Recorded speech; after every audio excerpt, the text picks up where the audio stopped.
Hey, and welcome to All the Little Reasons. Today we are building a backyard evaporator. So this is a little bit hillbilly, but it works for us because it's just made out of cinder blocks, some awesome pans that we actually use to evaporate the maple syrup with loud bangs, an exhaust pipe.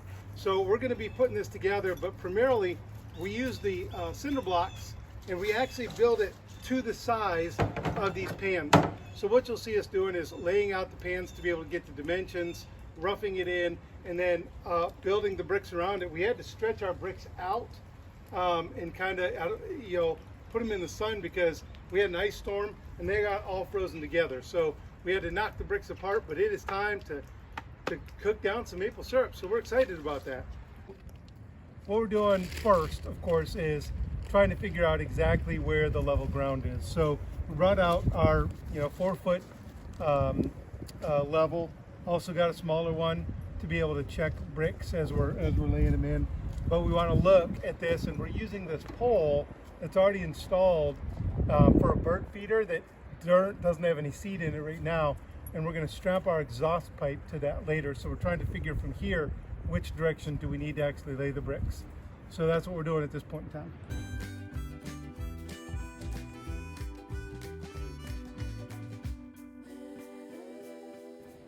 Okay, so the very first thing we're going to do is lay the bottom row of bricks.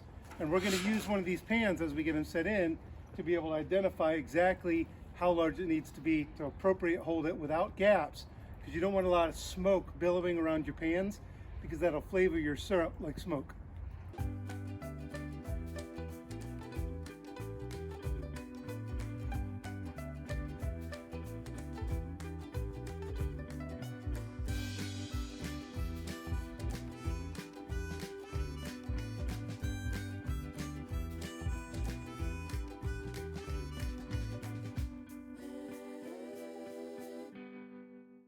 Okay, so you can see on the rough layout of the ground that we just built it to fit the pans.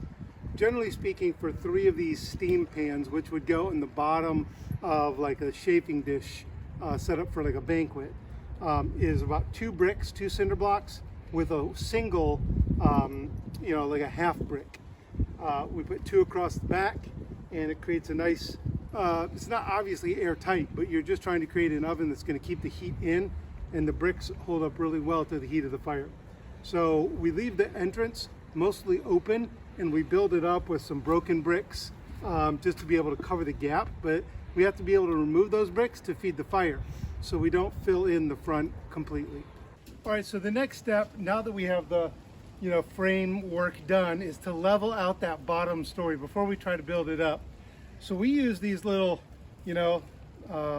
shale pieces of a stone that you might use like around a water garden or something like that, to be able to use kind of as shims underneath to just build up that bottom row of bricks and make sure that we have it nice and level, because you don't want your sap leaning one way or the other, because then it cooks unevenly. So that's the next step.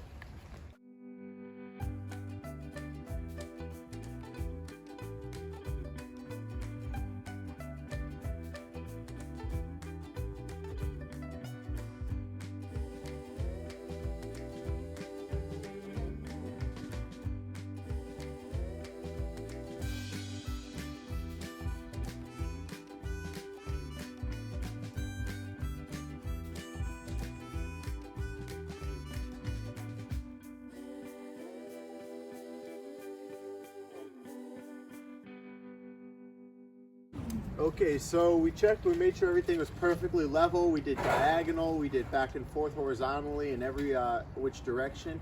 Made sure everything was perfectly level on the second layer. And then we're laying the pans in again, just testing, making sure that they all fit perfectly. And then we're good to move on to the 3rd layer. So one of the things that you need, obviously the air is going to come in the front where we feed the wood into the fire. But you also need to be able to have an exhaust pipe that we mentioned earlier. So we put this brick in the back and we put it next to this pole so that we can actually strap it. The bird feeder doesn't have any seed in it, so it's not going to get damaged or hot, and it's made out of metal, so we're good there.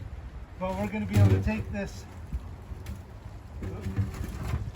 pipe, we're going to be able to put it in here and then strap it so that we have a good exhaust system that allows the smoke a way to be able to leave the actual fire pit.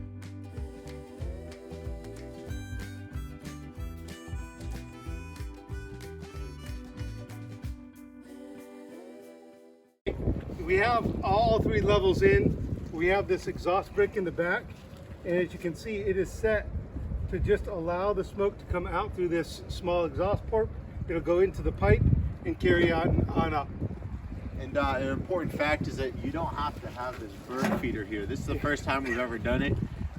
It's just convenient because we have it in the spot. So you don't have to have a pole there. Every other year we haven't had one. So normally we use like a post or a rod or wire to hang it in.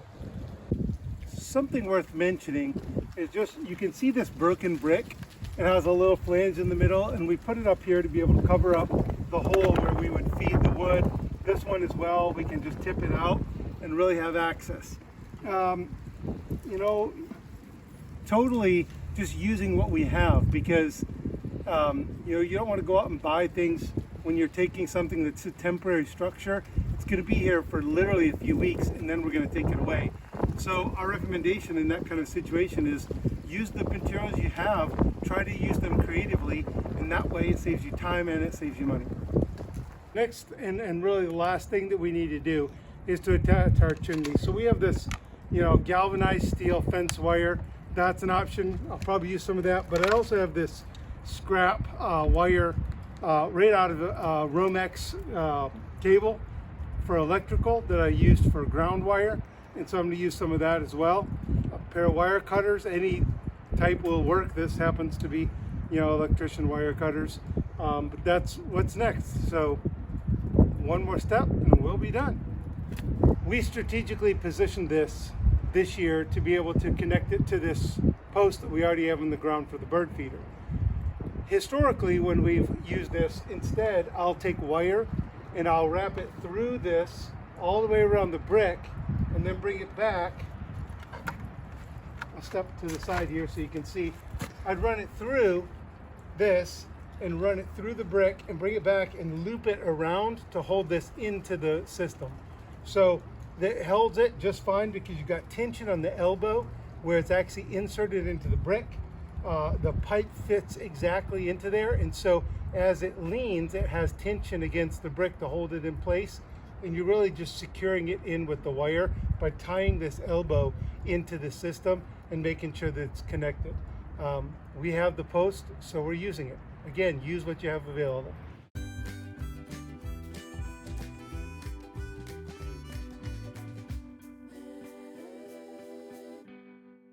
So using your wire, you know, you want to create tension so that it's on tight, whatever system you're using, even if you're just tying it into the bricks.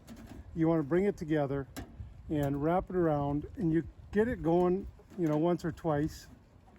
And then you could see me kind of using, you know, the wire cutters to do this, but it's easier to use, you know, a pair of pliers. And you can, any kind of pliers will work. And you just grab it and then you twist. And what you're able to do is you're able to bring that wire in, and it creates tension in the system. So it really tightens that together so that you don't have any wiggle room. We got a lot of extra wire here just to be able to repurpose this for something else later. I'm going to leave that extra wire on. We're not going to take it off. I'm just going to bend it down, bend it out of the way, tuck it in, and that way we can reuse this wire for some other miscellaneous project down the road. Okay, now that we have you know, the chimney pipe installed, the bricks are all set, they're leveled, everything's checked. We have the front built up with some larger bricks so that we can remove them and stoke the fire.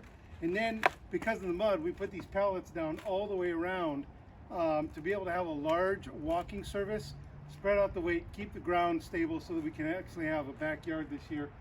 And we're ready to make a fire and start cooking down some syrup. Join us for the journey.